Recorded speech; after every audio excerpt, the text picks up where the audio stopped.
শতাব্দী প্রাচীন রথ কমিটিগুলিকে এবার সরকারি অনুদান 5 লক্ষ টাকার অনুদান রাজ্য সরকারের নবান্নে আজ কমিটিগুলির হাতে চেক তুলে দেওয়া হলো।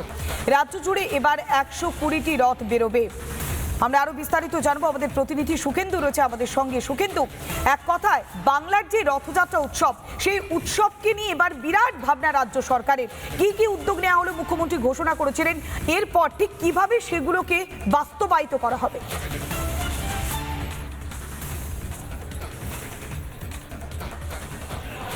দেখো পৌলমী, অবশ্যই রাজ্য সরকারের খুব বড় উদ্যোগ এবার রথযাত্রাকে কেন্দ্র করে, বিশেষ করে যে সমস্ত বাংলা জুড়ে যে সমস্ত সুপ্রাচীন রথ বহুদিন ধরে, কয়েক দশক ধরে যে সমস্ত রথযাত্রাগুলো হয়ে আসছে, সেই সমস্ত রথযাত্রাগুলো দেখা যায় বিভিন্ন ক্ষেত্রে আর্থিক সংকটে ভোগে এবং সেক্ষেত্রে তারা বড় মাপের আয়োজন করতে পারে। কিন্তু এবার রাজ্য জুড়ে রথযাত্রা উপলক্ষে জাঁকজমকপূর্ণভাবে একেবারে ঢালাও আয়োজনের ব্যবস্থা রাখা হয়েছে এবং সব মিলিয়ে বলা যেতে পারে রাজ্য সরকার বড় উদ্যোগ নিয়েছে।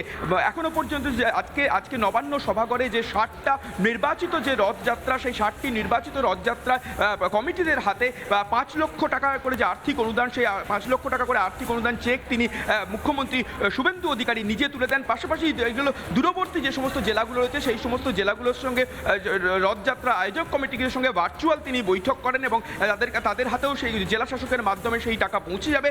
এবং শুধুমাত্র যে এই রথযাত্রা 60টি রথযাত্রা কমিটিকে শুধুমাত্র যে 5 লক্ষ টাকা করে অনুদান তাই নয়, প্রত্যেকটা জেলাতে সেবা শিবির বা সেবা কেন্দ্র তৈরি করা যাচ্ছে। সুখেন্দু, রথযাত্রা নিয়ে একটা বিরাট পরিকল্পনা, বিরাট ঘোষণা করেছেন মুখ্যমন্ত্রী শুভেন্দু অধিকারী।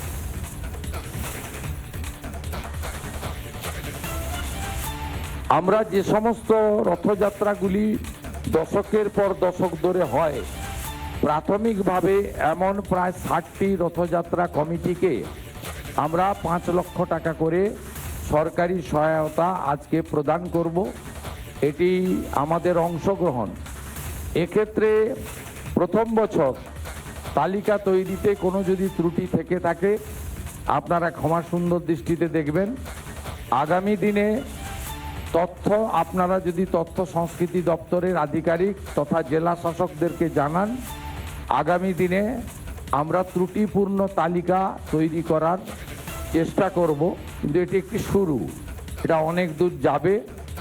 আজকে যে বৃক্ষটি রোপিত হলো রথযাত্রাকে কেন্দ্র করে, আগামী দিনে সেটা ময়ূরীয় পরিণত হবে। এটাকে একটি ঐতিহ্য এবং উৎসবে আমরা পরিণত করার চেষ্টা করব ধীরে ধীরে। কলকাতা ইস্কনের তরফ থেকে আপনারা এসেছেন আজকে এবং রাজ্য সরকারের তরফ থেকে আজকে চেক দেওয়া হলো 5 লাখ। এর আগে এরকম কখনো পেয়েছেন? না, এরকম পাইনি আমরা। কিভাবে দেখছেন এই উদ্যোগটাকে? আমাদের খুব ভালো লাগছে। এরকম যদি আরও সহায়তা করে করে আমরা আরও ভালোভাবে আরও রথযাত্রা করতে পারবো। আপনি কোথা থেকে এসেছেন? আমি গঙ্গাসাগর থেকে এসেছি।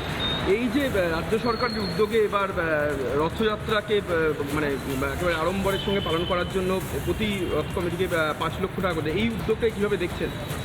এটাতে উদ্যোগ অত্যন্ত সাধুবাদ জানাই আমরা, কারণ ভারতীয় যে কালচার এবং এই যে সংস্কৃতিটাকে ধরে রাখার জন্য এই সহযোগিতা আমাদেরকে অনেক সাহায্য করবে। কারণ প্রতিটা রথযাত্রা করতে গেলে কিছু আর্থিক সহায়তা যদি পাওয়া যায় সেটাকে আরও বৃহৎ আকারে করা যেতে পারে এবং এটা আমরা রথগুলোকে সংরক্ষণ করা এবং অন্যান্য রথ উৎসবটাকে আরও শোভাযাত্রাকে আরও বাড়িয়ে ভারতীয় কালচারটাকে আরও যাতে মানুষের কাছে পৌঁছে দেওয়া যায় সেই চেষ্টা করব আমরা। নানা ধরনের কন্টেন্ট দেখার জন্য লাইক করুন, শেয়ার করুন আমাদের ফেসবুক পেজ, সাবস্ক্রাইব করুন আমাদের ইউটিউব চ্যানেল। পাশাপাশি অন্যান্য ব্রেকিং নিউজের জন্য অবশ্যই চোখ রাখুন রিপাবলিক বাংলায়।